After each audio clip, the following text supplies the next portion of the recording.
15th, 2026 Charleston County Historic Preservation Commission meeting. Please stand and join us for the Pledge of Allegiance. I pledge allegiance to the flag of the United States of America and to the republic for which it stands, one nation, under God, indivisible, with liberty and justice for all.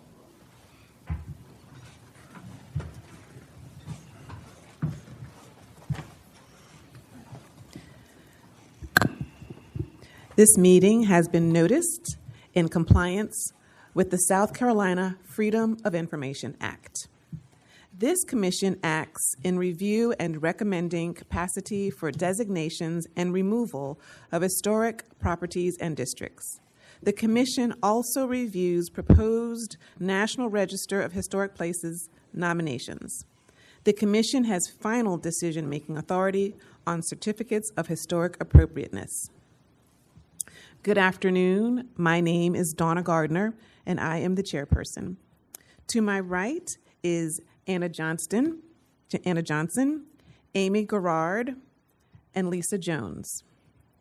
To my left is Vice Chair Michael German and Ian Ford. Also seated to my right, Assistant County Attorney Mark Bell. And seated to my left, Andrea White, Interim Director of Zoning and Planning. Andrea, please introduce your staff. Okay. Zoning and Planning staff here today are Nikki Grimble, the Interim Deputy Director. We've got Emily Piggott and Monica Eustace, who will be presenting, and Stephanie Ondo. And then also our County Attorney, Natalie Ham, is here, and Assistant County Attorney, Andrew Headington.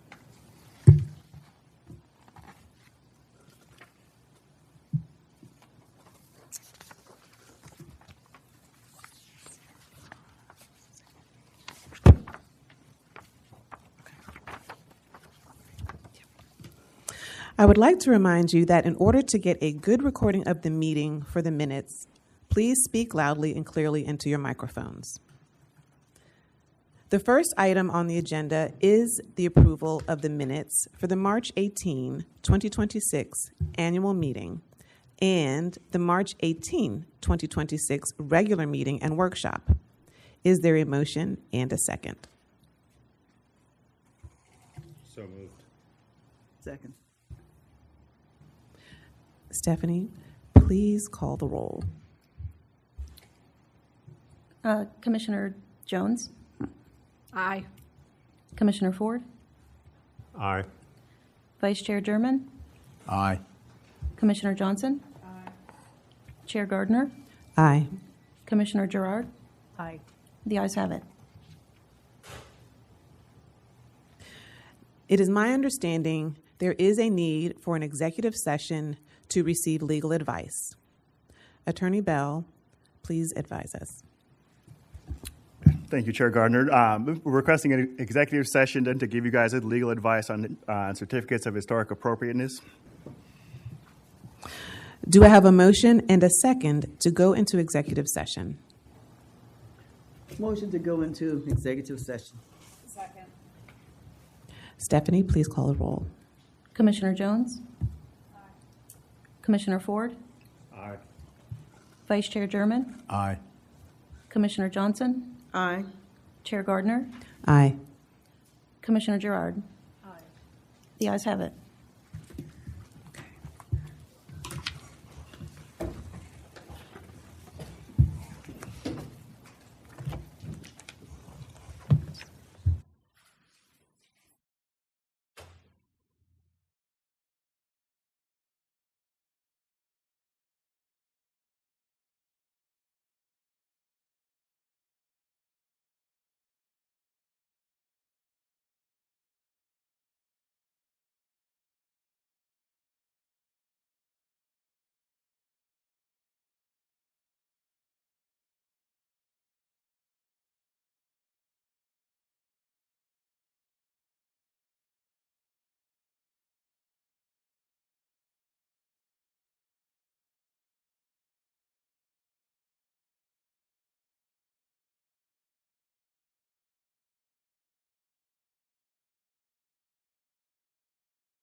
The commission has returned from executive session.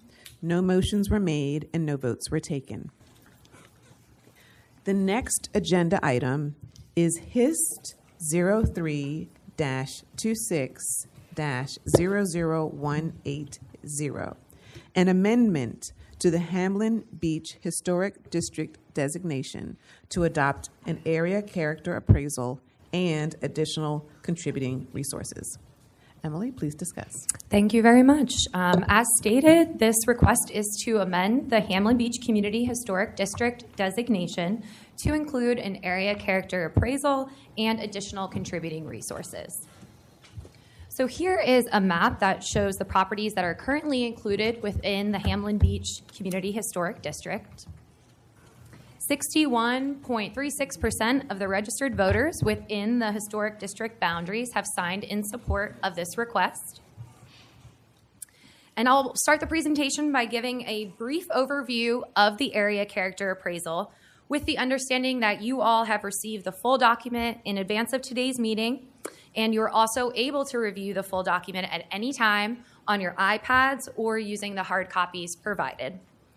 Starting with the introduction of the area character appraisal, you can see that the community engagement occurred throughout the creation of this document.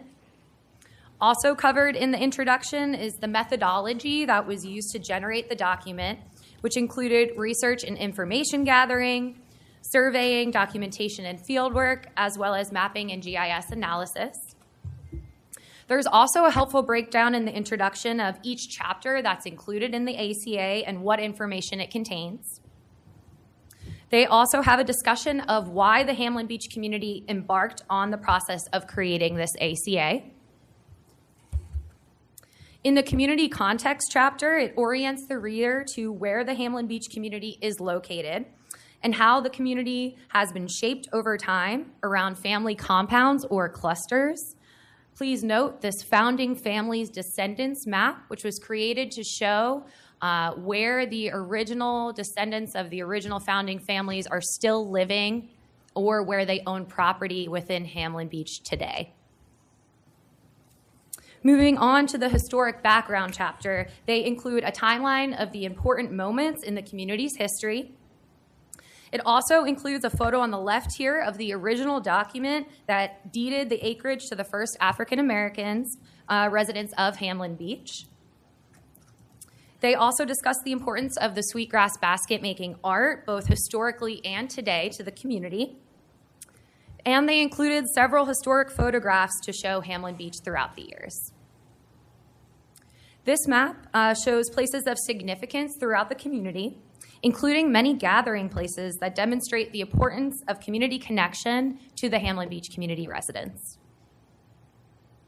The land use and development patterns chapter contains many vital maps, including those that denote the important nodes and gateways within the community, the hierarchy of streets, the lot coverage, including average lot area calculations for several major roads within the community. Also, a map that shows the number of dwelling units per parcel. This chapter also includes a map that shows building footprints along with the average building footprints for several major roads. It also includes a zoning map, as well as a map of existing land uses, the future land use designations for both unincorporated Charleston County and the town of Mount Pleasant, and a map of the existing tree canopy cover within the community. Moving on to the landscape and natural features chapter, it includes a discussion on the importance of small-scale agriculture within Hamlin Beach, as well as endeavors to preserve public and private open spaces. This chapter also includes a map of the 100-year floodplain, as well as a discussion of the importance of water features to the community and how flooding is potentially impacting daily life within the community. A wetland map is also provided. The architecture and built environment chapter starts with a conversation about the impact of Hurricane Hugo on the Hamlin Beach community and how many of the existing one-story wooden structures were destroyed at that time and replaced with elevated mobile homes, some of which were government funded. Brick homes were typically able to withstand the storm. This chapter also outlines the material culture of the Hamlin Beach community, as well as important architectural details, including entry stairs and rampways, windows, paint colors, roofs, the incorporation of solar panels, which is something the community has expressed they support, porches, and fence types within the community. The ACA also outlines the typical height, scale, and mass of buildings found within the community. This chapter also describes the common residential architectural building types found within Hamlin Beach, and these include manufactured housing units, ranches, split-level homes, stylized ranches, millennium mansions, and barn dominiums. The community outlined several threats that they feel they're currently facing, as well as several areas the community views as positive opportunities. The ACA is wrapped up with a conclusions and recommendations section that outlines the community's desired next steps after having completed this document.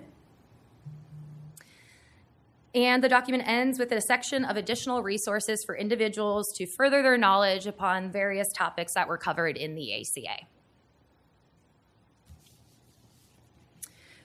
So we're going to be moving on now to the proposed contributing resources that they're proposing to add. They do already have 11 identified contributing resources, so these would be in addition to those that have already been identified. So as a reminder, the definition for a contributing resource is a building, object, site, or structure in a historic district or on a historic property that contributes to the district or property's historical significance through its location, design, setting, materials, workmanship, and association. So here is a map showing the current identified contributing resources within the community. And this map shows the additional contributing resources that the community is proposing today in blue. The following are historic homes within the Hamlin Beach community that they would like to add as contributing historic resources, starting with 1328 Hamlin Road, 1332 Hamlin Road, 1336, 2741 Rifle Range Road, 2765 Rifle Range Road, 1426 Earthly Lane, 1420 Jefferson Road, 1425 Jefferson Road, 1423 Boston Grill Road, 1427 Boston Grill Road, 1431 Boston Grill Road, 1434 Boston Grill Road, 1437 Boston Grill Road, 1462 Boston Grill Road, which is a historic home that formerly contained the Benjamin Bennett Seniors Candy Store, 1469 Boston Grill Road, 1517 Boston Grill Road, 1520 Boston Grill Road,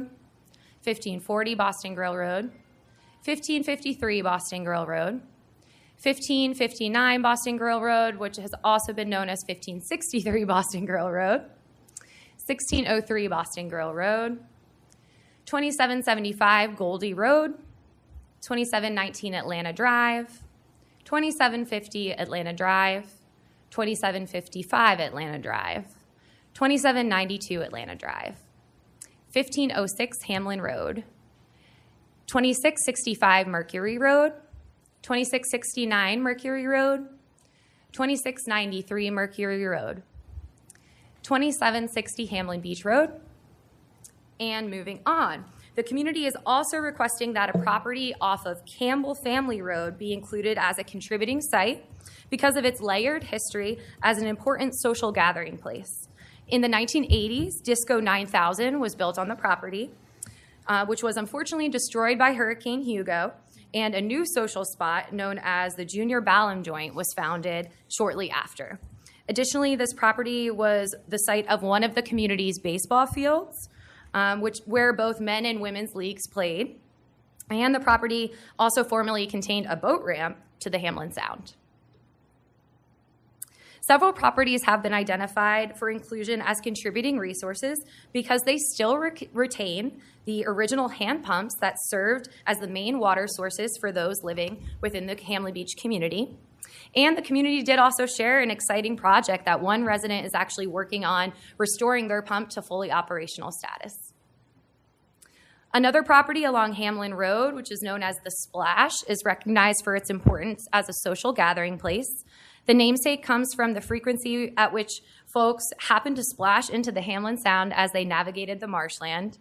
At one point, a bridge was actually even constructed in this area to make the travel easier. This property also contained the Johnson Candy Store, which was frequented for its offerings, but also simply to enjoy each other's company. The property also contained a basketball court and had a popular swimming hole in the area. Although Hurricane Hugo did destroy the candy store building, one of the basketball poles and a bit of the asphalt of the court do remain today. The community also wishes to include a historic street marker at the corner of Callan and Hamlin Road. And lastly, the request includes designating 2 grand live oak trees and the area that formerly contained the second baseball field at 2790 Hamlin Beach Road as contributing resources. The baseball field was established in the early 1970s, and these same oak trees provided very important shade cover for spectators from the strong summer sun. So please be reminded that this commission acts in a review and recommending capacity for this type of request. So this request ultimately goes on to County Council for their final determination. And in order to approve an application for an area character appraisal study or any other documentation that supports the designation application, all of the following criteria must be met. 1, the documentation refers to the historic property or district. 2, the documentation contributes to the reason or significance of the designation. And 3, the documentation was verified by an appropriate third-party professional as determined by the Historic Preservation Officer. In order to recommend approval for identifying contributing resources, all of the following criteria must be met. 1, the resource is located within the historic district. 2, the resource contributes to the historic associations, historic architectural qualities, or archaeological values for which the historic district is significant. And 3, the resource retains enough of its historic physical features to convey its significance as a part of the historic district. Staff does believe that all of the approval criteria have been met and recommends approval for the request to amend the Hamlin Beach Community Historic District designation to adopt their area character appraisal and the 37 additional contributing resources listed on this slide. We did receive 10 comments in support of this application prior to today's meeting and no comments in opposition. And we did, of course, notice this meeting as required. Thank you very much.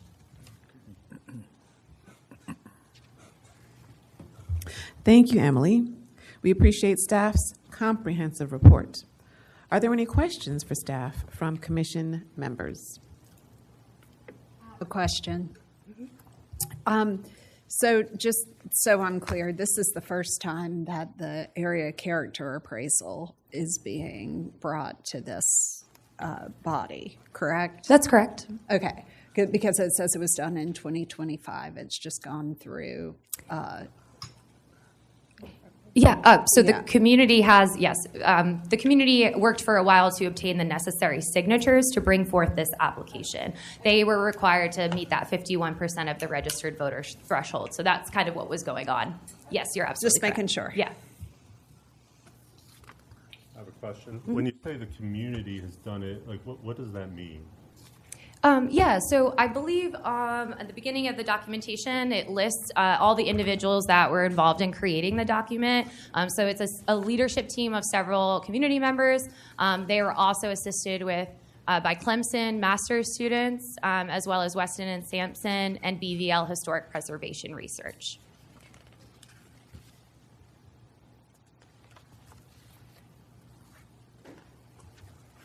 Do any other members have questions? Thank you. We will now hear public comment. Each speaker will be limited to 2 minutes. Please state your name and address before giving your comments. The first person is Martin Hexenborough. Huxon. I was not even close. Sorry about that.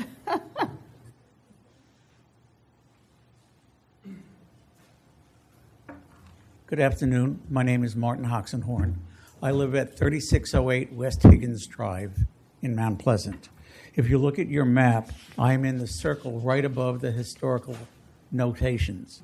I want to know what's happening to the properties behind my house, and they have been designated as non-buildable wetlands. If you look at the map, I'm in the circle at the upper left-hand corner, right above the gray areas.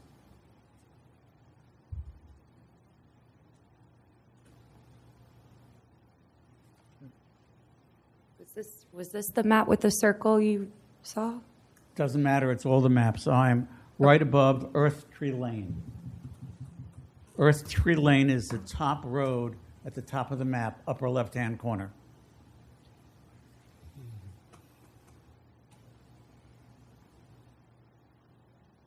It bisects Rifle Range Road. So if you follow Rifle Range Road all the way up to the left-hand corner, right there where that darker line is, that's where my property is.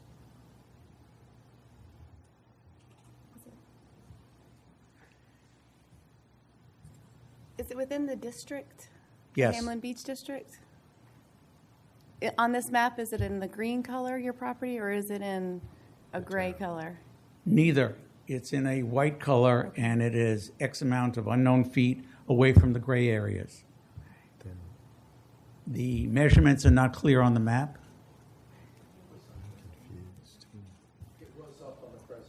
It was.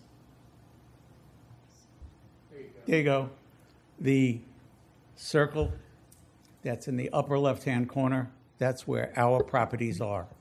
That's a cul-de-sac? Yes, it is. So are you one of the properties in pink on this map? No, I am not. Okay, yes, so your property is not proposed to, it's not included in this historic district. And there's no change in the proposed wetlands being designated as non-buildable? No, that is not something that this commission would have the authority to change. Okay, thank you very much.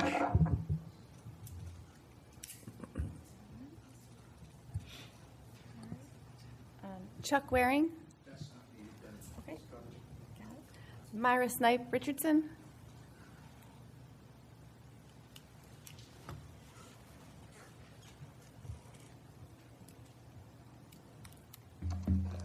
Hello, I'm Myra Snipe Richardson, 2755 Earl Johnson Lane. We're one of the ones that are established or we're working on the area character appraisal. Ms. Lou Esther Manigo and I, we started working on it. We contacted Charleston County and asked if there was any guidelines that we needed to abide by, realizing it was a lot to do. Cassandra Johnson Davis signed us up for the grant, and we worked well with Charleston County and the cohort to do the area character appraisal. We first got in contact with them, I would believe it was in 2024, and we waited for all the necessary people to be in place. So March of 2025, the Clemson students came out to the community, and that's how we started working with them. It took us this time because we wanted the community to see what was done. We had meetings at the community Deliverance Tabernacle, where we have our community meetings, informed the communities from March of 2025 that the area character appraisal was coming to the community. Any questions needed to be asked. We made sure the community understood. When we were getting the signature, I walked around with this book, so everybody that I was able to get in contact with were able to look through this book to see exactly what was going to be in the area character appraisal. We offered it online. We gave them information throughout the whole time, the process of it. We do have the 61% of the registered voters, many people I could not get in touch with. And we're just excited about where this is taking us. We do know it's a lot of work and it's optional to the historic district. We recommend that it remains optional because the community will have to invest so much into it in time and dedication. And those communities that want to protect themselves through the historic district, they still need that time to do that and to come with the area character appraisal. I am happy to inform that the pump that was being worked on is functional now.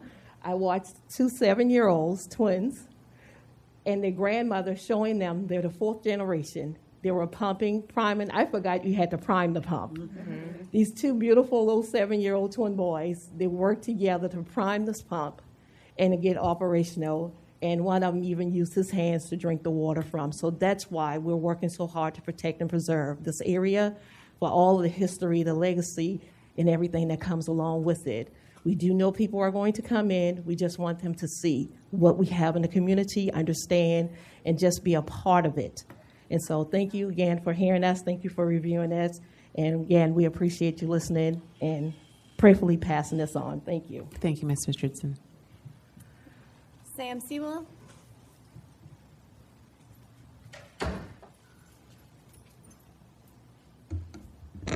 How are y'all doing? Sam Sewell, 1362 Old Town Road. I'm the Community Lands Director at the Low Country Land Trust. I'm here today to speak on behalf of the organization to voice our support for the adoption of the ACA and the contributing resources, and ask that this body approve the request to amend the Hamlin Beach Historic District designation. So since 1986, Low Country Land Trust has been conserving land throughout South Carolina's coastal plain. We've worked with hundreds of landowners and communities and protected over 160,000 acres. And so with that, I can say with a lot of competence and confidence that the Hamlin Beach community is truly one of a kind. And I think that uniqueness is very well represented in the ACA. So the culture and the history and the people of this community really helped make Charleston County the place that it is. So I personally got to experience that firsthand, working with the community. I had the privilege to work with them to help protect the Coakley Chapel and work with the Coakley family to protect the Coakley family land. So that's going to be the future Coakley Chapel Park, which will be a public park for the community. And so that work continues today, and Low Country Land Trust is honored to be a trusted partner to the Hamlin Beach community. We ask for y'all's approval. Thank you. And the last speaker is Madison Lee.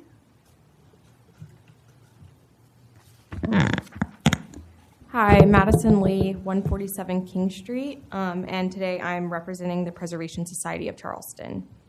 The Preservation Society supports the adoption of the area character appraisal for the Hamlin Beach community. Hamlin Beach community's efforts highlight how Gullah Geechee character can both be celebrated and protected through documentation such as this. By detailing unique attributes like kinship-based settlement patterns, natural features, building types and styles, and community history, this ACA serves as an important guiding document for county boards and commissions reviewing zoning and development proposals in the Hamlin Beach Community Historic District. With strong documentation of community character, decision makers and residents alike are better equipped to ensure that future development reflects the distinctive rural and residential nature of Hamlin Beach. We applaud resident efforts to safeguard the community's legacy and identity for future generations, and we urge the Commission to adopt this ACA. Thank you.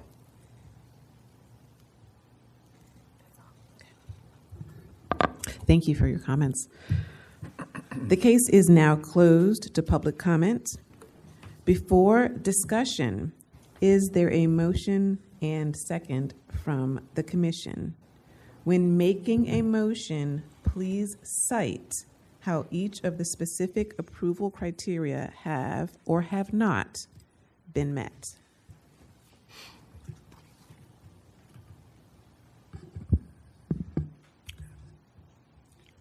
I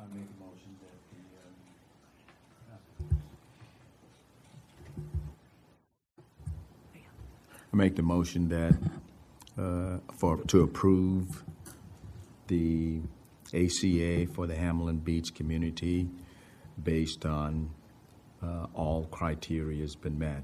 Number one, A, document refers to the historical properties or historic district. The document contributes to the reason, significance of the designation, and the documentation was verified by an appropriate third-party professional as determined by the historic preservation officer. I second it.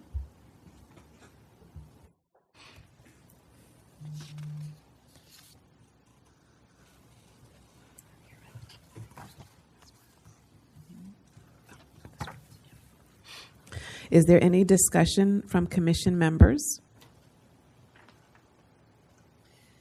I'll just say, I just want to commend the community and everyone who participated in the ACA. I think it is really important, and I wish more communities would do it. It's important for us making decisions to have criteria that we can use and to hold other projects up against to ensure that the community is protected in the long term. So thank y'all.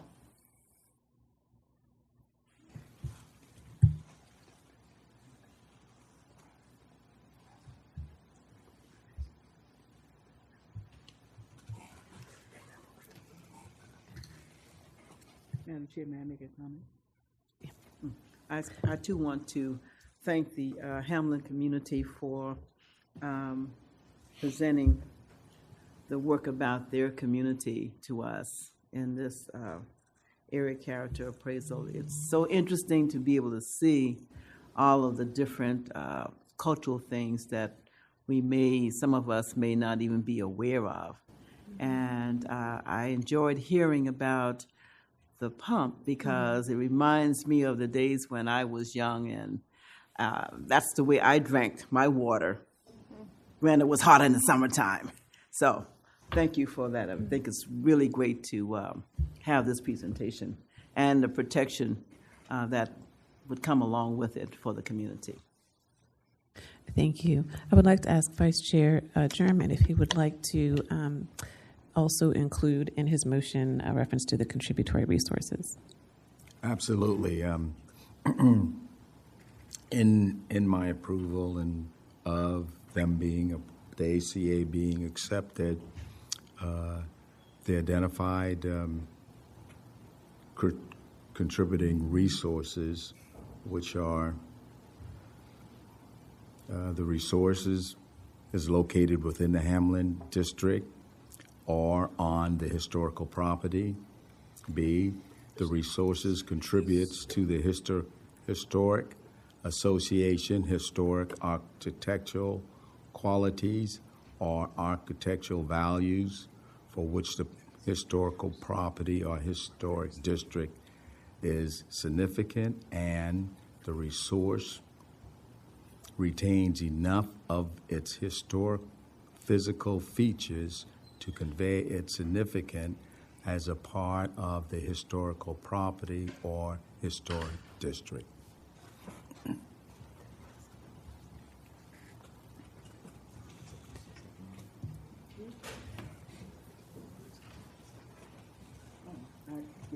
I second it. And I also want to include thanking the organizations, the historical organizations that participated with this community, the Historic Preservation Society and the Land Trust for helping out with this project as well. Thank you. The motion has been made and properly seconded. Is there any other discussion from commission members? If there is no further discussion, it is time for the vote. Please call the roll, Stephanie. To approve the ACA and include the contributing resources, Commissioner Jones? Aye. Commissioner Ford? Aye. Vice Chair German? Aye. Commissioner Johnson? Aye. Chair Gardner? Aye. Commissioner Gerard? Aye. The ayes have it. County Council will hear this request at their public hearing May 12th, 2026 at 6:30 p.m. in Council chambers, and again at their May 21st, 2026 Planning and Public Works Committee meeting at 5 o'clock p.m. The request must then undergo 3 readings for approval at Council's discretion. The next agenda item is HIST-02-26-00173, a request for a certificate of historic appropriateness. Emily, please discuss. Thank you so much. So this Certificate of Historic Appropriateness request is for the construction of a new Family Life Center, renovations to an existing fellowship hall for conversion into a children's ministry building, and related site improvements at TMS 257-0000-033, also known as 2550 and 2554 Bohicket Road, which is the Johns Island Presbyterian Church, and that is a property that's listed on the National Register of Historic Places. So the Johns Island Presbyterian Church compound was first listed on the National Register in November of 1975. Contributing historic buildings and sites include the church building, cemetery, manse, and educational building. The period of significance spans 200 years between 1700 through 1899. And the areas of significance include architecture, education, politics and government, religion, and social and humanitarian. So here's a location of the subject property when we're looking at the county as a whole. And here's an aerial map of the subject property. And here is the parcel history. So there was a recent rezoning of the property and an approval of a property line adjustment that increased the subject property in size by 5.15 acres. That was recorded in the beginning of last year. The Board of Zoning Appeals did offer their conditional approval of a variance from the requirement to provide an all-weather surface parking lot and allow the existing grass parking areas to remain. The Board of Zoning Appeals also gave a conditional approval of a variance to allow the existing gravel and grass parking lot to remain within the required 75-foot right-of-way landscape buffer along Bohicket Road. And a site plan application is pending corrections for the new church building, and those are stormwater-related comments. So the applicant describes the project as the addition of a fourth structure, which is a single-story, 10,300 square foot new building and associated parking, walks, and utilities. This new building is separate and removed from the others. The new building's function is a family life center for fellowship and also contains a small meeting space. The architectural style of this new structure trends heavily towards meeting house and colonial, as originally expressed on the existing church. A major design consideration is in fostering the stylistic coherence as a campus expands. And the new structure mimics historic proportions and scale, the roof slope, the geometries, and several elements of the existing structure, including the windows and the trim profiles. The building materials proposed are fiber cement lap siding and trim work. Some trim components require primed and treated wood so as to match the existing. Windows are sash-set aluminum-clad wood windows with simulated divided lights. Site work improvements consist of a new parking area, mostly pervious and gravel, a stormwater retention area, and walking surfaces. Landscape improvements also include a new modestly sized columbarium to the west side of the historic church. The majority of the proposed ground material is gravel with steel edging. Other surfaces include the use of concrete, but that is limited to the accessible parking areas, the walking pathways, and the turnout onto Bohicket Road. A wooden walkway is also being proposed so as to limit tree root impact over an existing 54-inch live oak. And the new fellowship center has been placed in deference to the historic structure. It's being set back from and located a distance of approximately 105 feet from the historic church building. Following careful study, the distance between the new building's front and Bohicket Road was also deliberately planned to preserve the site's emphasis on the historic church, and the new structure is also sited behind that existing 54-inch live oak to further respect the church and lend to a sense of timelessness for the new building. The existing fellowship hall, which is approximately 380 square feet, is also proposed to be renovated and converted to a children's ministry building. And the exterior renovations of that structure are relatively minor, with a new eastern facade and a new entrance canopy being proposed. The facade improvements include the addition of the new 5/8-inch thick fiber cement lap siding and a wood frame, wood bracket supported canopy to cover those new exterior entry doors. Just as a reminder, the applicant presented conceptual plans for this project to the commission during a workshop on August 25th in August of last year. At that time, no recommendations for changes to the proposed plans were made by the commission, and there was also no public input. So the subject property is zoned AG8, and like I mentioned, it contains that church complex, including the worship building, fellowship hall, manse, and cemetery.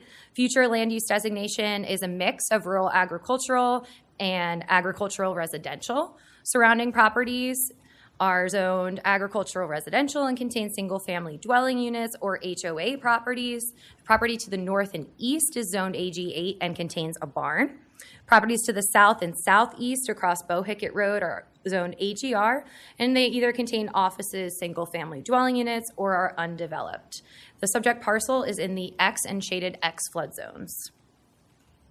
So these are images of the subject property. On the left-hand side, you can see the historic church building. On the right-hand side is the approximate location of that new proposed fellowship hall, Family Life Center.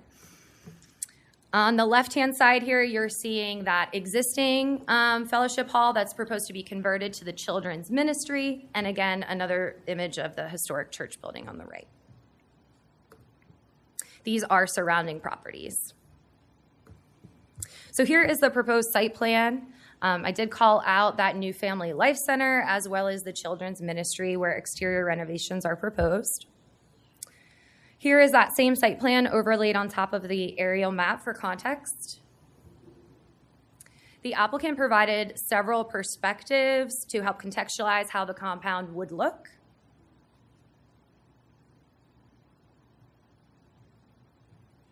They also provided this rendering of the proposed new Family Life Center. So to move on to the elevations, we're looking here at the children's ministry, which is noted as a contributing resource. It was known as the educational building. You can see the proposed exterior improvements include the new eastern facade with a new entrance canopy and a new storefront door on the western facade, as well as window replacements. And here are the elevations for the proposed brand new building, the Family Life Center.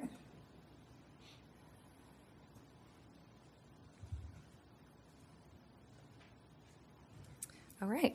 So in response to approval criteria number 1, staff states that the request includes the addition of a single-story, 10,300 square foot Family Life Center and associated parking, walks, and utilities, along with the exterior renovations to the children's ministry, formerly known as the educational building, with a new eastern facade and new entryway canopy.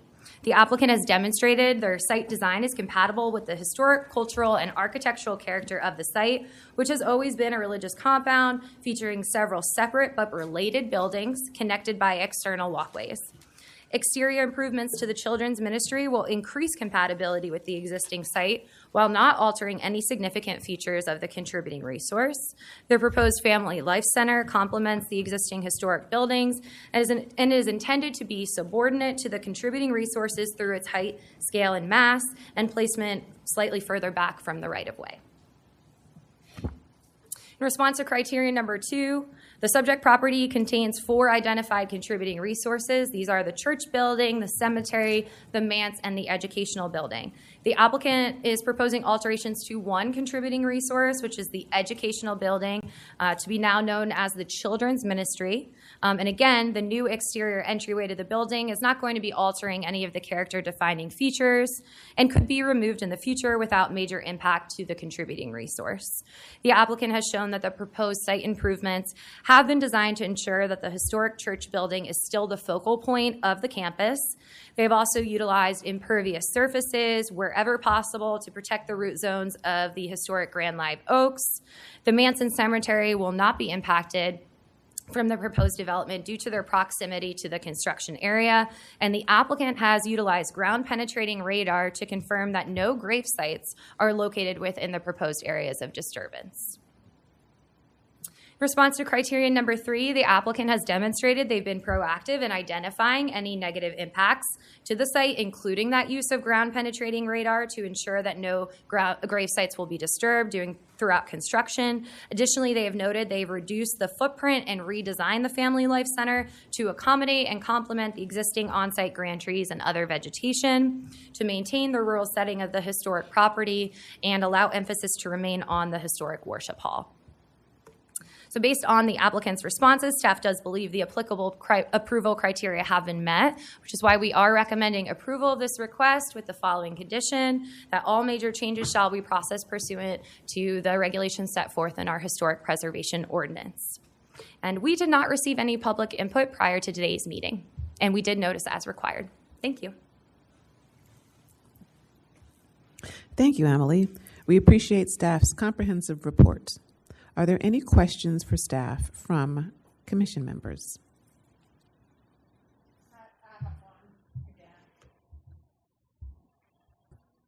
Sorry.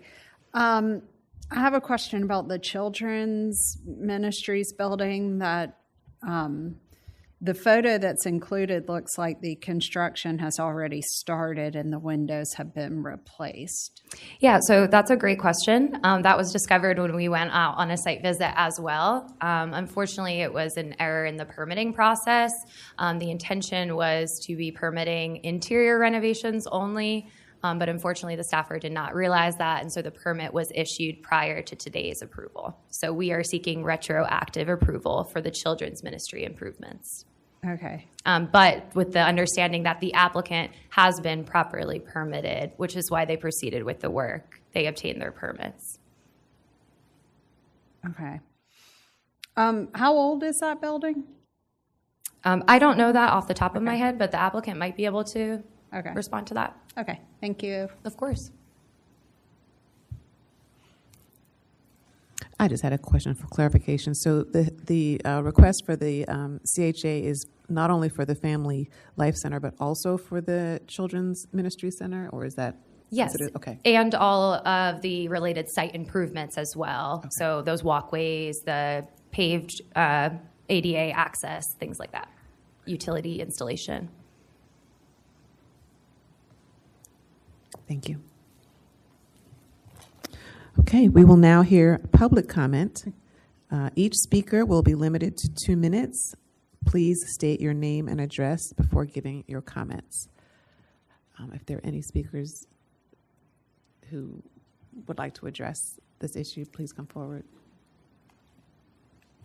We didn't have anyone sign up. Okay. The applicant is here. Is the applicant? Okay, the applicant, sir, please come forward if you have any questions. Any comments? I can provide one comment. My name is Jeff Johnston. I live at 5 Magnolia Avenue, Charleston. The date of that building, the Fellowship Hall, now Children's Ministry, is 1954. Thank you. Yeah. Thank you all. Appreciate that. Thank you. Okay, the case is now closed to public comment. Before discussion, is there a motion and second from the commission? When making a motion, please cite how each of the specific approval criteria have or have not been met.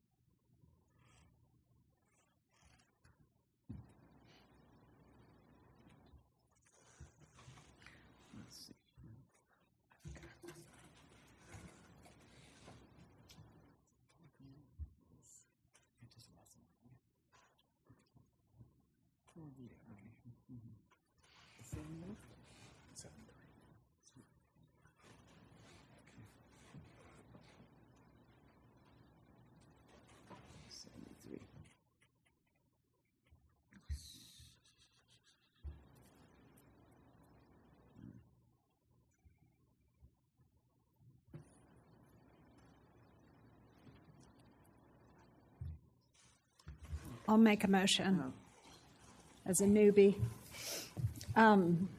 So I move to approve the request because the approval criteria have been met as follows.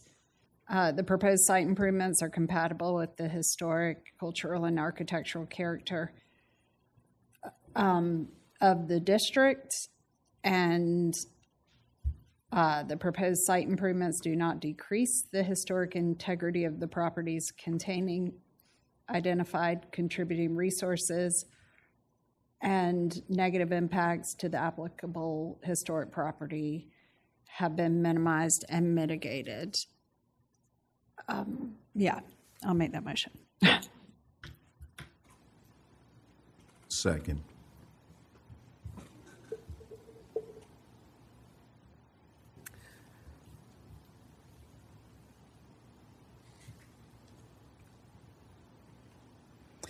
Is there any discussion from commission members?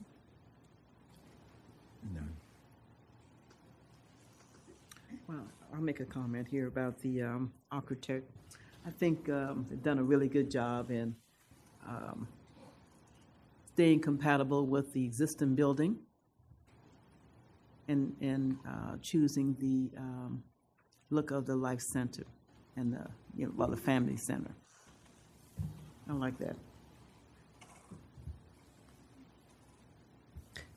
If I may, I would just like to add for the record, it has already been articulated by the presentation by Emily and our staff, but just to go through all what has already been made in the motion, just wanted to make sure that they've done a great presentation in terms of indicating that the approval criteria would be met. And I think that the request would be appropriate for both the Family Life Center, the site improvements, and the Children's Ministry Center as being a contributory resource. And I just wanted to incorporate all of the comments that were already laid out, as I mentioned, by the staff as part of our support for the motion.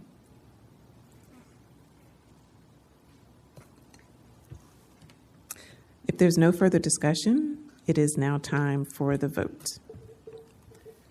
Commissioner Jones? Aye. Commissioner Ford? Aye. Vice Chair German? Aye. Commissioner Johnson? Aye. Chair Gardner? Aye. Commissioner Gerard? Aye. The ayes have it.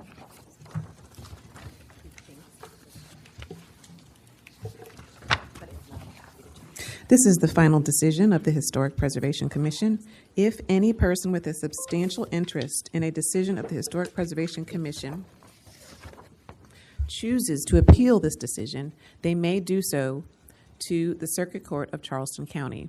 Such appeal shall be filed within 30 calendar days after today's date. The next agenda item is a group of 5 separate but related requests for certificates of historic appropriateness.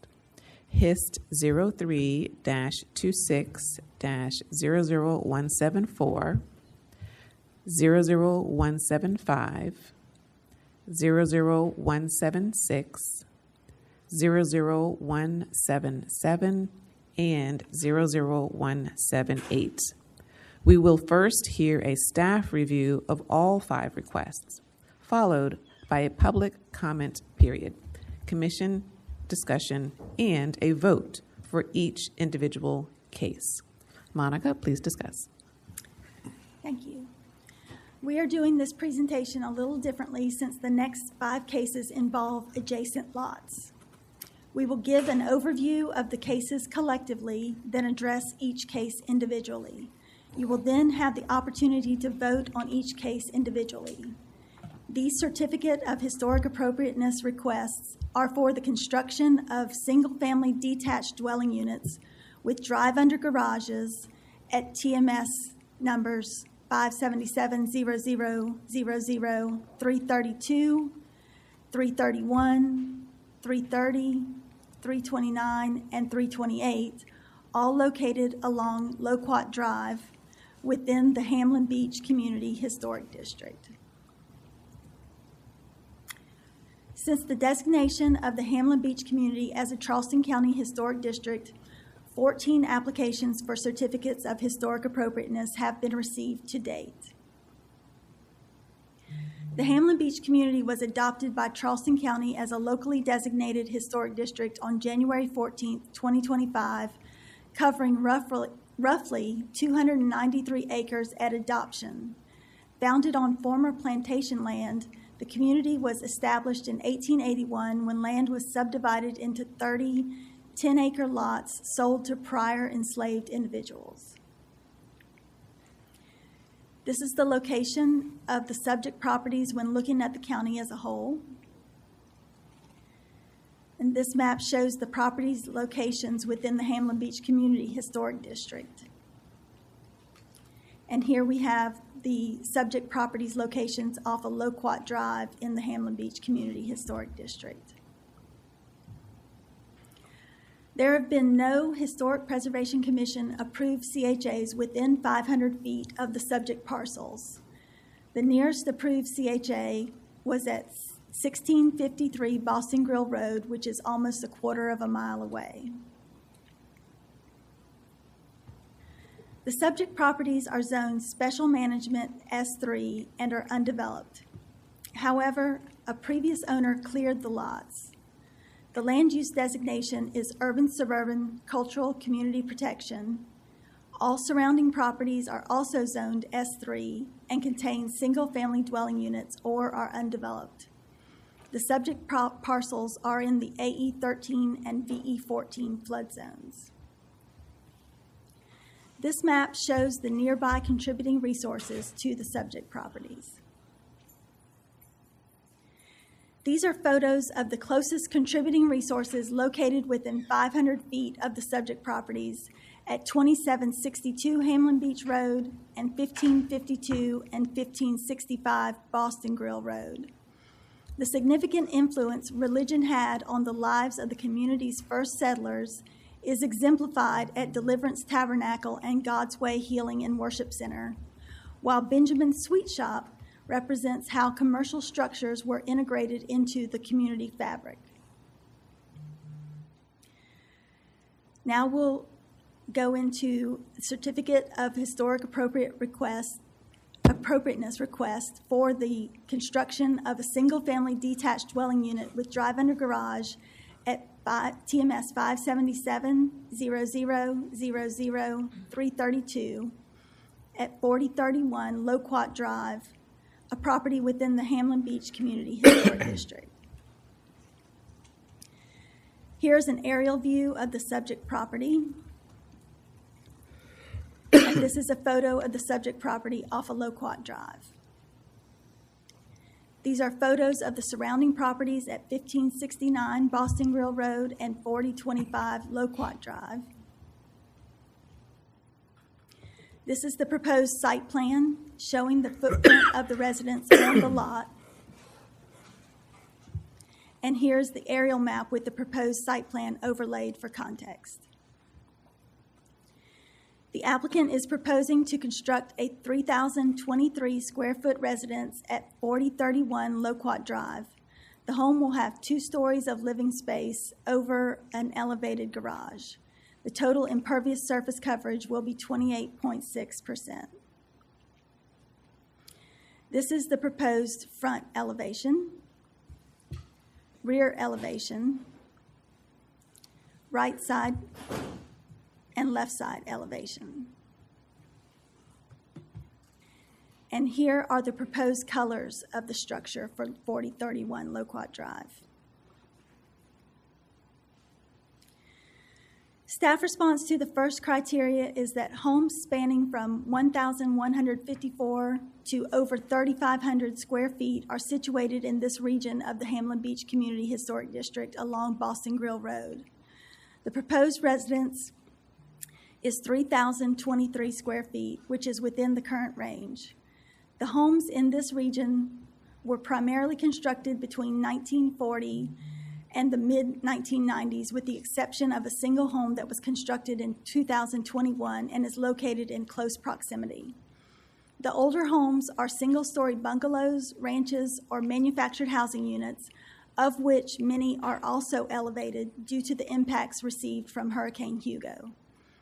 The new home is a 2-story structure with a drive-under garage, which is indicative of the preferences of contemporary homeowners. The style of the proposed home is in harmony with the newer construction in this section of the historic district and is also compatible with the older homes. Bifurcated stairs or a double staircase are uncommon in this section of the Hamlin Beach Community Historic District. However, 2 residences on Boston Grill Road serve as examples. Staff response to the second criteria is that the nearest contributing resource to the subject property are the Benjamin Sweet Shop at 1565 Boston Grill Road and the Deliverance Tabernacle at 2762 Hamlin Beach Road. Deliverance Tabernacle is the resource that is closest to the subject parcel, which is about 350 feet away, and will not be visible from the subject property as there is a residence between the subject property and the church. This factor makes it unlikely that the proposed site alterations will affect or lessen the historic integrity of the Hamlin Beach Community Historic District or the nearby contributing resources.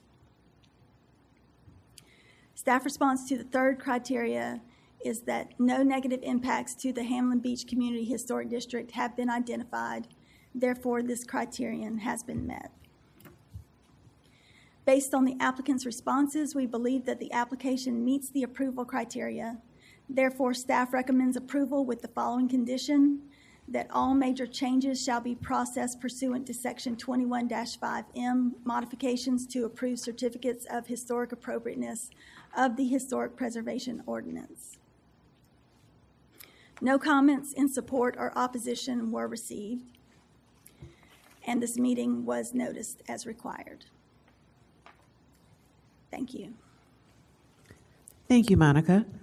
We appreciate staff's comprehensive report. Are there any questions for staff from commission members?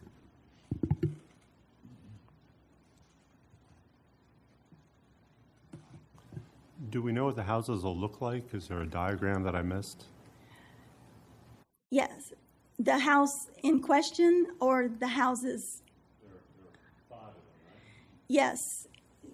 Sorry, I might have missed it. I apologize. The streetscape will be shown in the subsequent presentations, but this individual lot will look like this.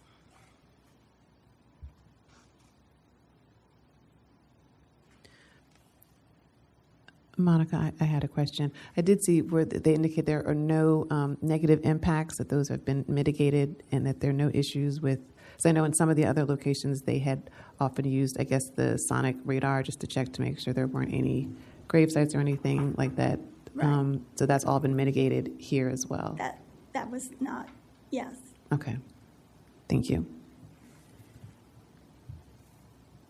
Are you saying that the other sites, the other houses will be shown later, or they're all going to look like the one? No, they're all going to be shown later. They're all, okay, thank you.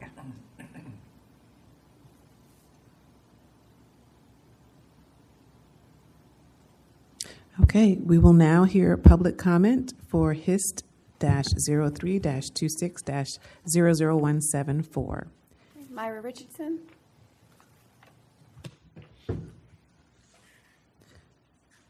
When you come up, please state your name and address before giving your comments. You have 2 minutes. Hello, Myra Richardson, 2755 Earl Johnson Lane. With this project, it's been going on for a long time. The land has been clear cut.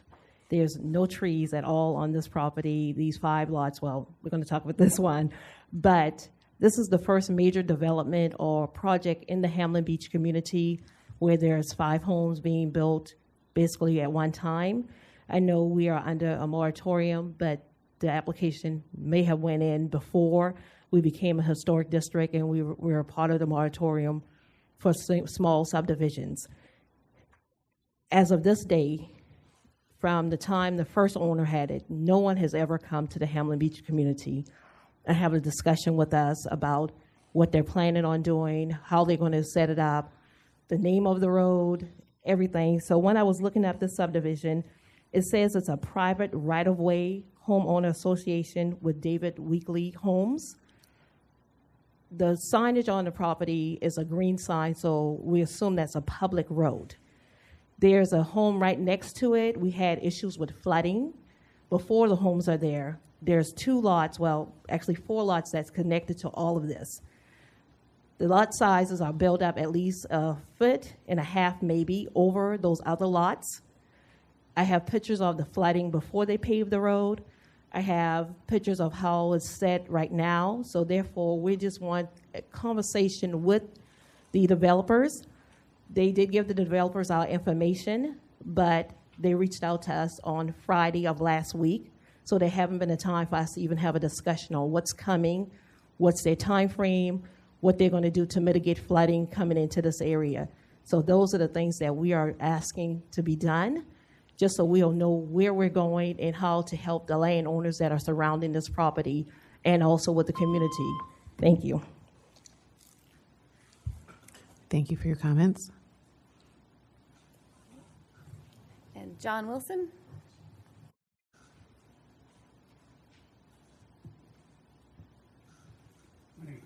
My name is John Wilson. My address is 2572 Palmetto Hall Boulevard, Mount Pleasant.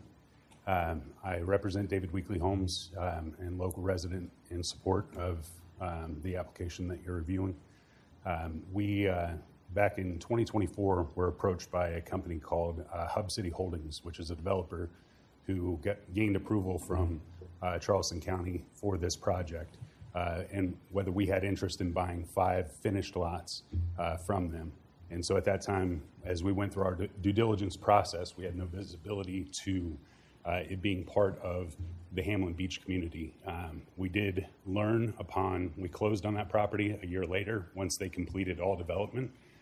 We did learn upon applying for our vertical building permits that our property was within that the Hamlin Beach community, and we've worked with the Zoning and Planning Commission since to ensure that we made architectural considerations that were sensitive to maintaining the historical feel of the community, such as adding the metal roof accents, some larger porches to these homes, the staircases on the front, having the tabby finishes on all of our concrete that is on the exterior, so that oyster shell is present, that was prevalent throughout the community.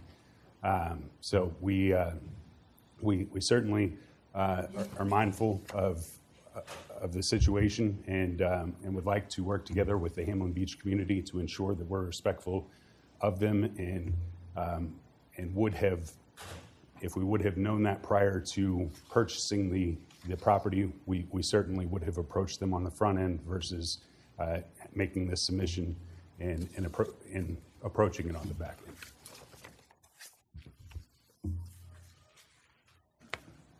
Thank you for your remarks. Yes,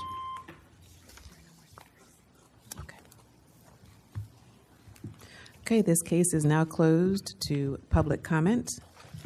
Before discussion, is there a motion and second from the commission?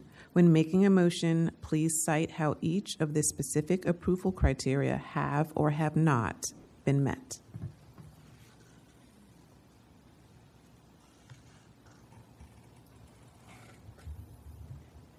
I'll take a shot at the motion, see if I do it right. I move that the approve the request because the following criteria have been met. Proposed site improvements are compatible with historic, cultural, or architectural character of the applicable historic property or historic district based on the NRHP listing or designation by County Council. Second, the proposed site improvements do not decrease the historic integrity of the properties containing identified contributing resources. And 3, any negative impacts to the historic property or historic district have been minimized or mitigated. The findings of fact I would propose would be for all of them, TMS ending 332, 331, 330, 329, 328, and for the findings of fact, I propose adopting the presentation of staff, including the materials. For conclusions of law, I would suggest we adopt the conclusions and reasoning of staff as set forth in the material.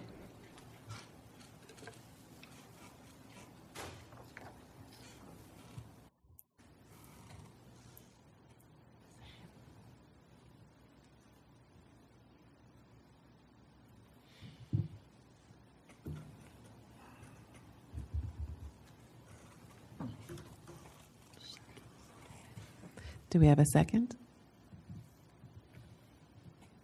Second.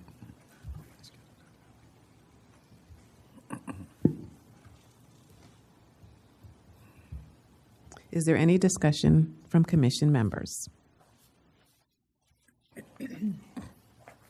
Well, I do have a question. So the matter of the moratorium, is that still in effect for this? It is not. The staff, I guess.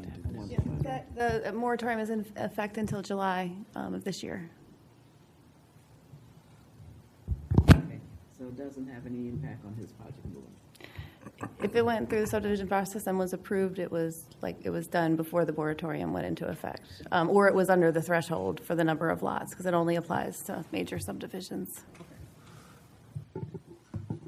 And also for the commission's consideration, I will add that the moratorium was about the subdivision of the property and not the certificate of historic appropriateness and the zoning for the actual building of a home.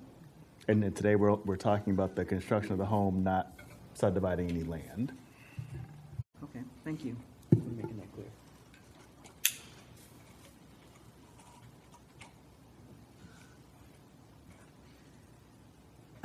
I'd like to make a comment just because we have this really stellar example of a community coming together to put forth this area character appraisal from earlier, and now we have an example here of how we can use it. I was just referring to the structures section that talks about Hamlin Beach and how the structures look within the community. And on page 78, there's a section about mass, and it refers to the overall shape, volume, and form of the building. And it talks about in Hamlin Beach, most homes have simple, compact massing that reflects traditional residential forms. And it talks about the fact that homes generally have a wide, low-profile form with a horizontal emphasis, low-pitched roofs, and gabled front porches. I'm not sure this structure represents kind of what's outlined in this area character appraisal. As I look at the images and I read about the homes that are in the community.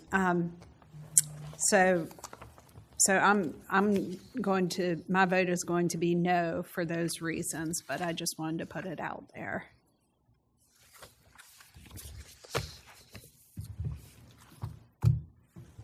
Thank you. Any additional comments from commission members?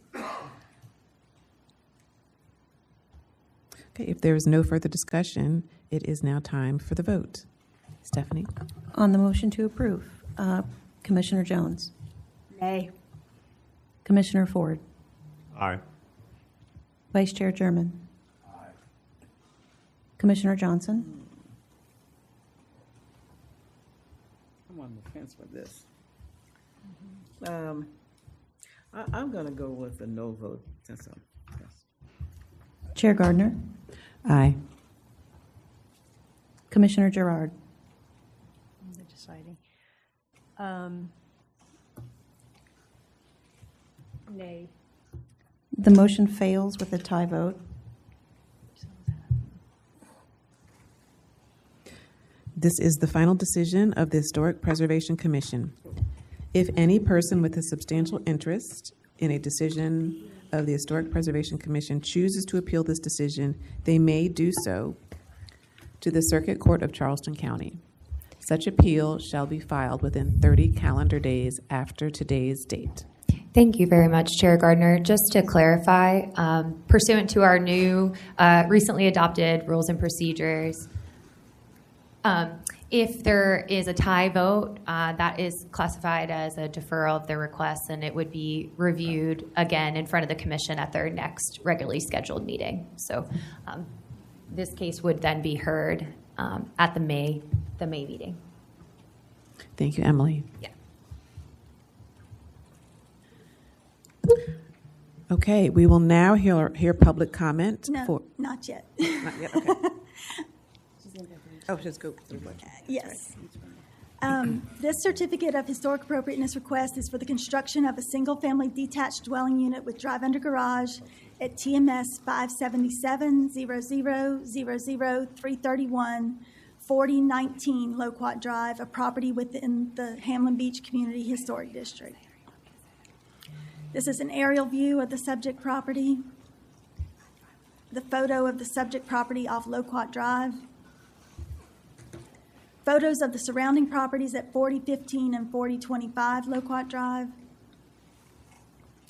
the proposed site plan showing the footprint of the residents on the lot,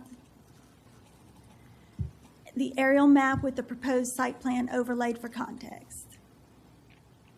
The applicant is proposing to construct a 2,522 square foot residence at 4019 Loquat Drive. This home will have 2 stories of living space over an elevated garage. The total impervious surface coverage will be 16.9%. This is the proposed front elevation, the rear elevation, right side and left side elevations. This is the proposed streetscape on Loquat Drive and the proposed colors of the structure. Staff response to the first criteria is that the proposed 2-story house features white board and batten siding and horizontal lap siding, black accents, and a covered front porch, all of which are reminiscent of more modern architectural style. This section of the Hamlin Beach Community Historic District, along Boston Grill Road, is home to houses that range in size from 1,154 to more than 3,500 square feet. The 2,522 square foot house is within the present range. Except for one house built in 2021 that is very close by, most of the homes in this area were built between 1940 and the mid-1990s. In contrast to the newer 2-story houses with drive-under garages, the older residences are ranches, single-story bungalows, or mobile homes, although many are also elevated. The planned house's design blends with both the older residences and the more recent buildings in this part of the historic district. Staff response to the second criteria is that the nearest contributing resource to the subject property are the Benjamin Sweet Shop at 1565 Boston Grill Road and the Deliverance Tabernacle at 2762 Hamlin Beach Road. Deliverance Tabernacle, which is over 550 feet away, will not be visible from the subject property as there is a residence between the subject property and the church. Benjamin Sweet Shop is the resource that is closest to the subject parcel at 380 feet away, but there is a residence between the 2 properties which diminishes the visibility of the contributing resource from the subject parcel. These factors make it unlikely that the proposed site alterations will affect or lessen the historic integrity of the nearby contributing resources. Staff response to the third criteria is that no negative impacts to the Hamlin Beach Community Historic District have been identified. Therefore, this criterion has been met. Based on the applicant's responses, we believe that the application meets the approval criteria. Therefore, staff recommends approval with the following condition: that all major changes shall be processed pursuant to Section 21-5M, modifications to approved certificates of historic appropriateness of the Historic Preservation Ordinance. No comments in support or opposition were received, and this meeting was noticed as required. Thank you. Thank you, Monica. We will now hear public comment for HIST-03-26-00175. Each speaker will be limited to 2 minutes. Please state your name and address before giving your comments. Myra Richardson.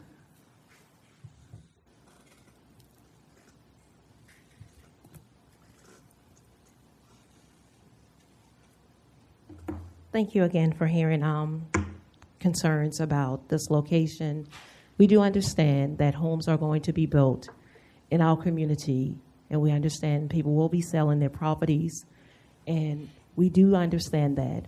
We just would like the opportunity to speak with developers when they're coming in on the front end, because we do have a lot of elderly citizens in this community. We do have a lot of wildlife that are being impacted when they're coming in. So the style of the homes do matter to us. We do understand what Ms. Jones stated. That was part of the next part, why I signed up on all, and I won't speak again after this one. But the width of the homes on the property, the coverage. We just learned through the 10-mile community with their overlay, and that's our next step, working on our overlay. When the homes are going long ways on the property instead of wide, it creates a cluster and it changes how the community is set up. So we would like greatly to work with the developers coming on the front end, just to have that conversation, to understand what they're planning and what we see in our community. We have a beautiful community. We're very welcoming. There's no hard feelings when land are being moved and sold. We just want the opportunity to communicate and be able to be present and have a functional community where we're talking to each other and expressing cares and concern, especially with flooding, especially with traffic. So those are the things that we would like you to consider. So these homes are beautiful homes. The setup is not what we see in the community overall, but we would like to have a discussion with the developer. Thank you. John Wilson.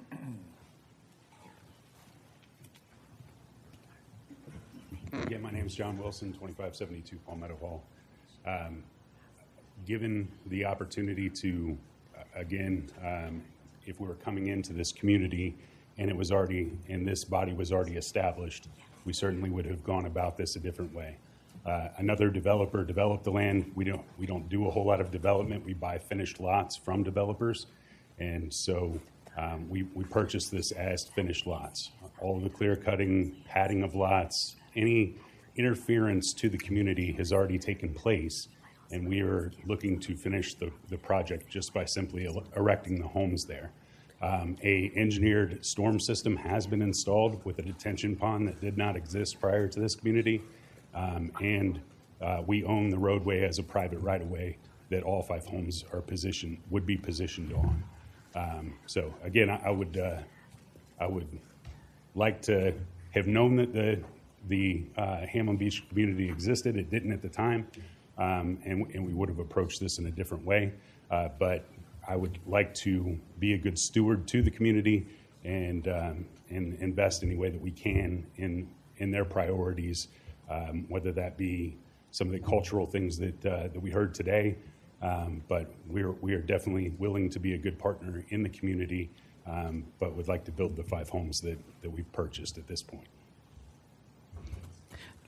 Thank you for your remarks. I just wanted to ask you, just in light of your interest to want to provide stewardship to the community, and given the fact that most of these cases will probably likely go the same way, if you might want to consider deferring that. We today have, we're not actually at this time able to use the area character appraisal standards at this point until all that officially goes through. And so until that happens, that might be something that you might want to consider, but that's up to you if you want to defer these. And it gives you an opportunity to actually dialogue with the community and actually to have those conversations and figure out how they can also give you some insight into how they would like their community to look. And that might give you a little bit more time to sort of process that, but that's up to you. Yes, ma'am. I understand that, and based on the fact that the first one that we just went through will be re-reviewed on the 20th, I will continue to make efforts to have those conversations and see how they would like us to participate in the community, and try to do that. At the same time, I have a lot of money invested in this, and I have carry costs that I have to. So I need to move forward with the votes to determine if there's anything that I can move forward on in the meantime, is the costs are racking up for us as well. Thank you. Yes, ma'am.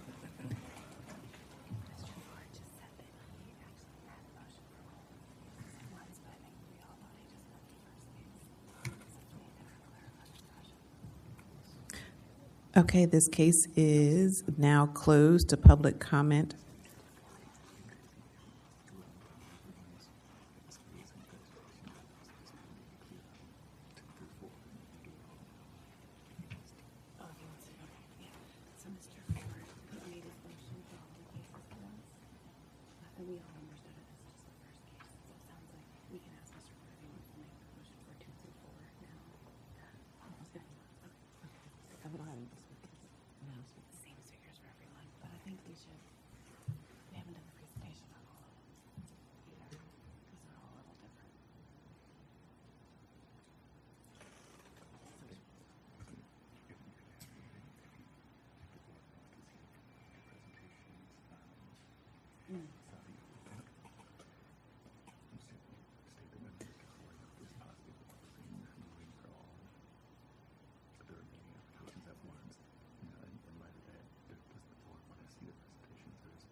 Okay.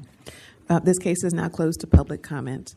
At this time, I would like to ask Commissioner Ford if you would like to propose the same motion for all of these cases going forward, since they're going to be very I thought I had, but again, this is my first time. So my intent, and I'll do it whatever the proper procedural way, is to make the same motion for all 5 based on the same grounds, incorporating the submissions and findings of staff as both findings of fact and conclusions of law. I'll add to it that just what I heard was that they're beautiful homes, but there's concern about their use. And my understanding is that we're more concerned with the aesthetic here rather than the use, and I'll just add that as part of the record on this. So I renew the motion for all 5 for the same basis. Great. I'll make, if I may, And let me just add, if the commissioners would also like to see the presentations for the remaining cases as well. Since they're going to be very much related.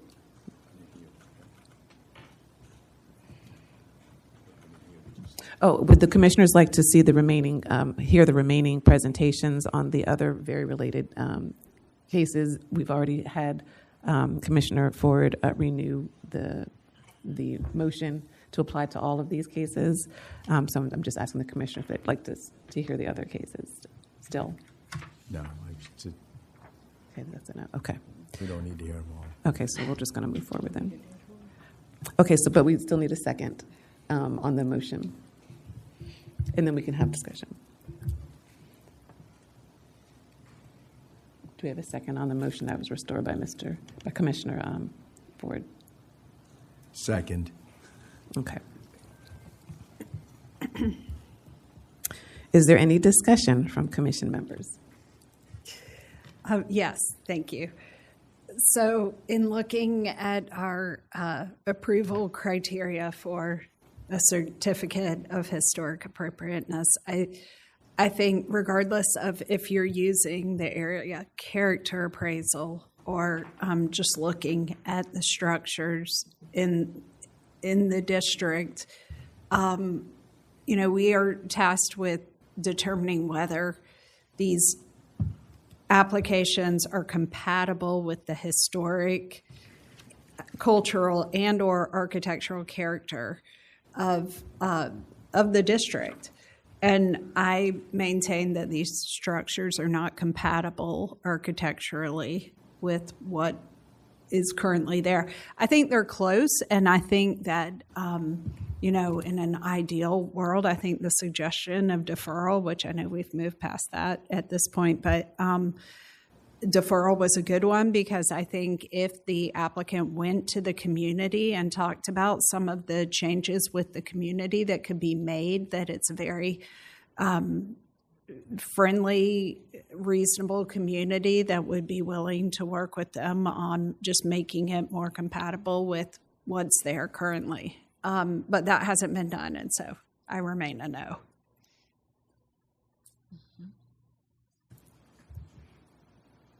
Okay. If there is no further discussion, it is now time for the vote. Stephanie? It's my understanding the motion is approval for all 5. Is that correct? The motion is for all 5. Mm-hmm. Commissioner Jones? Nay. Commissioner Ford? Aye. Vice Chair German? Aye. Commissioner Johnson? Nay. Chair Gardner? Aye. Commissioner Gerard? Nay. This motion also fails with a tie vote.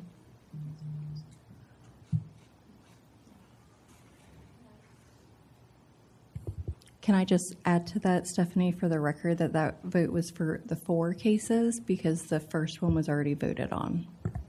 Thank you for clarifying. Emily, would you repeat the the rules and procedures when there's a tie vote, please? Yes, thank you. So pursuant to the rules and procedures of this body, since it is a tie vote, that will be considered a deferral to our next regularly scheduled meeting, which would be our May HBC meeting for all 4 cases.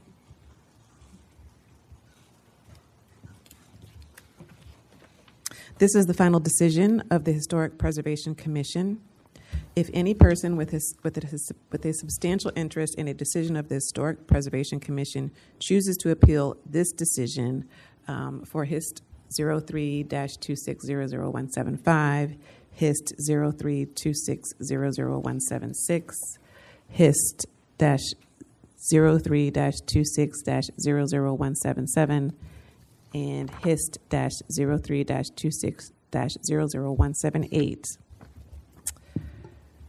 They may do so to the Circuit Court of Charleston County. Such appeal shall be filed within 30 calendar days after today's date.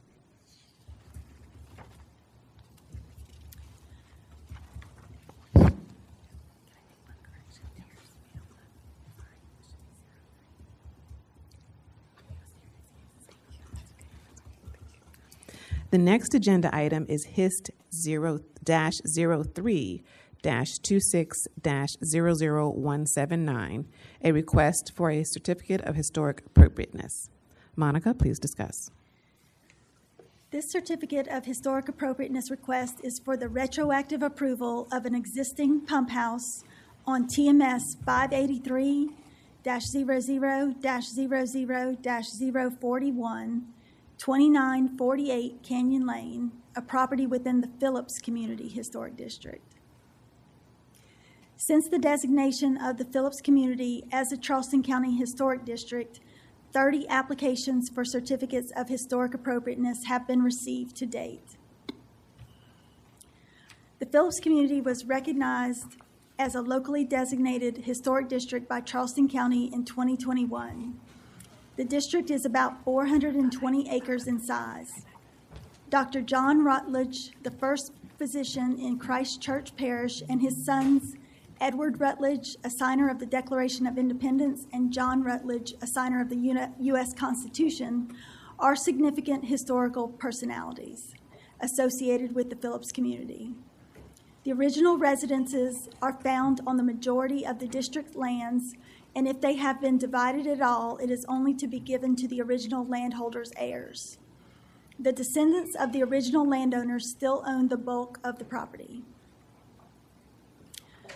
Recent applications include the designation of the Phillips community as a historic district and the approval of the Phillips Community Drainage Improvement Project.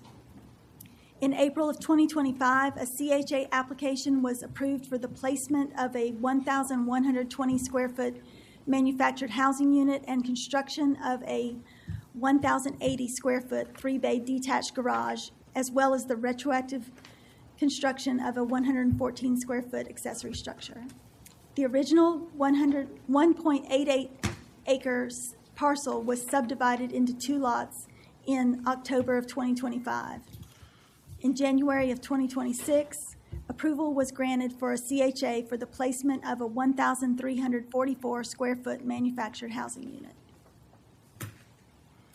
Here's the location of the subject property when looking at the county as a whole.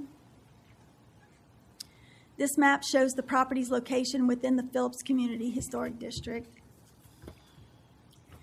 And this map shows the subject property's location off of Canyon Lane in the Phillips Community Historic District.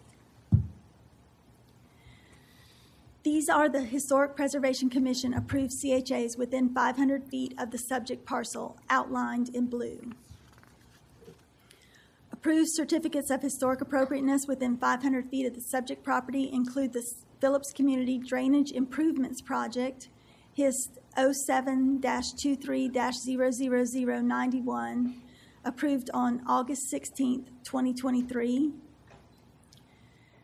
and 2948 Canyon Lane, HIST 10-24-00116, approved on April 16th, 2025, for a 1,120 square foot manufactured housing unit and a 1,080 square foot detached 3-bay garage.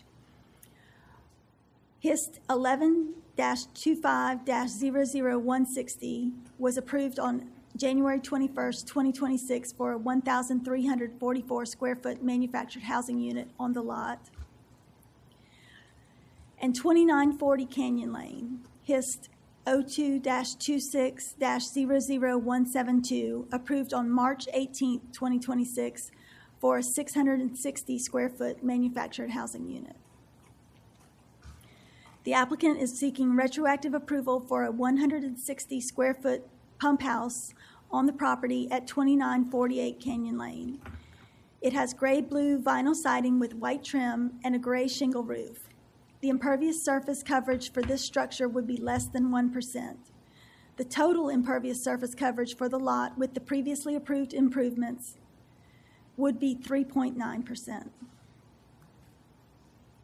The subject property is zoned Special Management S3 and is the site of a 10 by 16 pump house and a 9 by 10 foot shed. The future land use designation is Urban Suburban Cultural Community Protection. Surrounding properties to the north, east, and south are also zoned S3 and contain either single-family dwelling units or manufactured housing units. The property to the west is zoned PD 142, the Commons at Canyon Lane, which is undeveloped but allows for 22 single-family dwelling units. The subject property is in the X and shaded X flood zones. Here's an aerial view of the subject property. And these are photos of the subject property off Canyon Lane. These are photos of the neighboring properties at 2940 and 2960 Canyon Lane. This map shows the nearby contributing resource properties outlined in blue.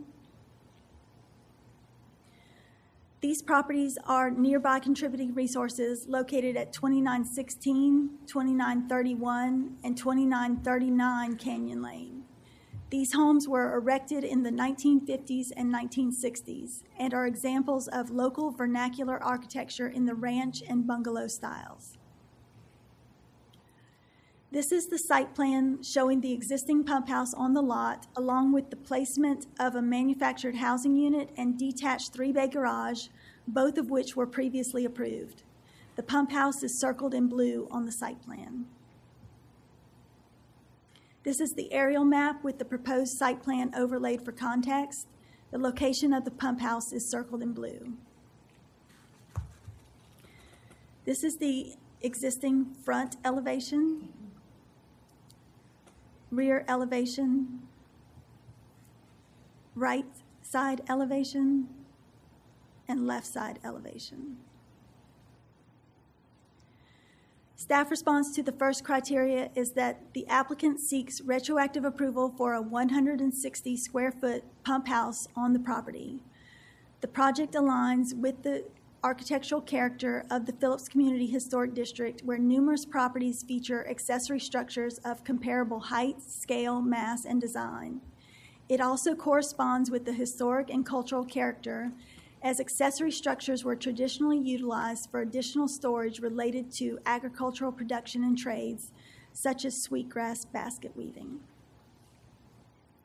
Staff response to the second criteria is that the National Register of Historic Places application form for the Phillips community identified a number of nearby properties at 2916, 2931, and 2939 Canyon Lane, which date back to the 1950s and 1960s as having contributing historic structures. However, the subject property does not contain any identified contributing resources. Nevertheless, the historic integrity of the current contributing resources will not be compromised by the existing pump house, as the Phillips Community Historic District is home to a significant number of accessory structures. Staff response to the third criteria is that no negative impacts to the Phillips Community Historic District have been identified, therefore this criterion has been met. Based on the applicant's responses, we believe the application meets the approval criteria. Therefore, staff recommends approval with the following condition. that all major changes shall be processed pursuant to Section 21-5M modifications to approve certificates of historic appropriateness of the Historic Preservation Ordinance. No comments in support or opposition were received, and this meeting was noticed as required. Thank you. Thank you, Monica. We appreciate staff's comprehensive report. Are there any questions for staff from commission members?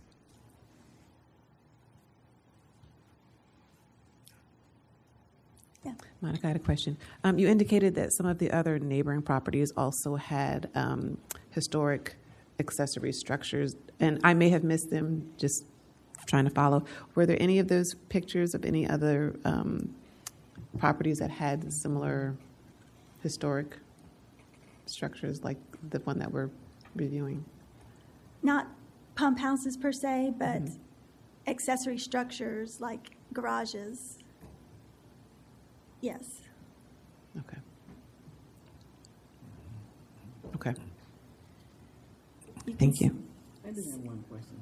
I was just wondering how come this was not submitted in the beginning when we first considered the building? The applicant indicated that the size of the structure was under the threshold needed for a zoning permit on the site plan. However, it was noticed that the structure was 10 by 16, which does require the zoning permit. So he was required to come back and submit. Okay, let me just make sure I got this then now. So you're saying because of the size of the building, it had to go to the zoning department? I'm saying that if it's under the threshold, the 120 square feet, it does not require the zoning permit. And it was indicated on the site plan that was originally submitted that the structure was under the 120 square feet. However, when we went out to the site, it was noticed that it was larger than the 10 by 12. So then, since it was larger, when you went out there and saw that it was larger, then he reduced it? No. Then he had to come back and submit for the retroactive approval. So it's still, are we still looking at a bigger size? Okay, okay. Thank you.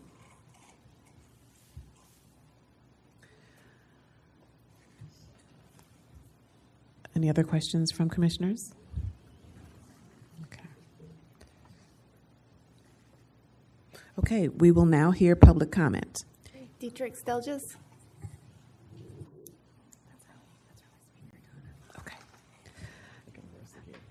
When you come forward, please state your name and address before giving your comments. You will be limited to 2 minutes. Good afternoon. Dietrich Stelges, 1555 Joe Rouse Road.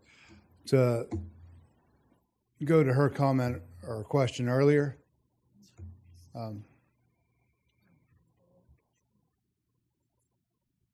Ms. Johnson, that pump house was built to put a pump in it, filtering system, and then a reverse osmosis tank.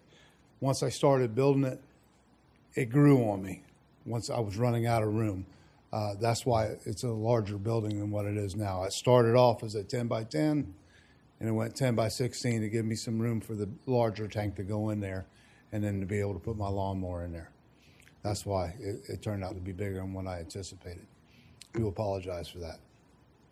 Okay, that's some clarification. I was just kind of baffled here. I understand. Nothing I do seems to go with the norm on this piece of property.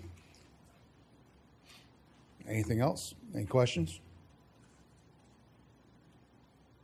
Thank you for your time. Okay, this case is now closed to public comment. Before discussion, Is there a motion and second from the commission? When making a motion, please cite how each of the specific approval criteria have or have not been met.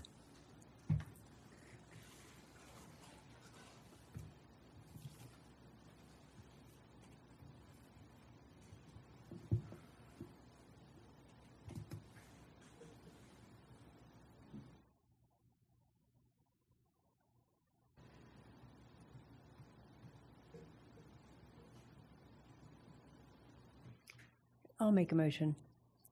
I move to approve, based on the criteria, the proposed site improvements compatible with the historic, cultural, and/or architectural character of the applicable historic district, and the site improvements do not decrease the integrity of the properties containing identified contributing resources, and any negative impacts to the applicable historic district have been minimized and mitigated. Do we have a second?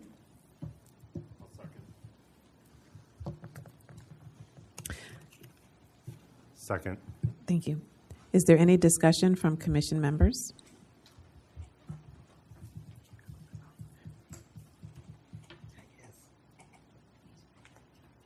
If there is no further discussion, it is time for the vote. On the move to approve, Commissioner Jones. Yay. Aye. Commissioner Ford. Aye.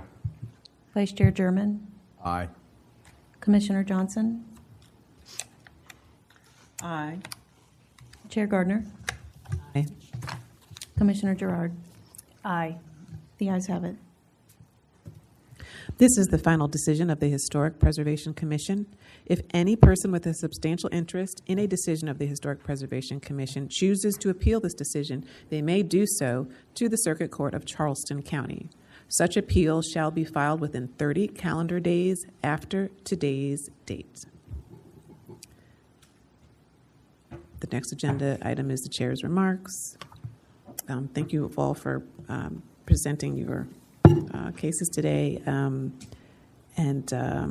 If there's no further business, this meeting of the Charleston County Historic Preservation Commission stands adjourned.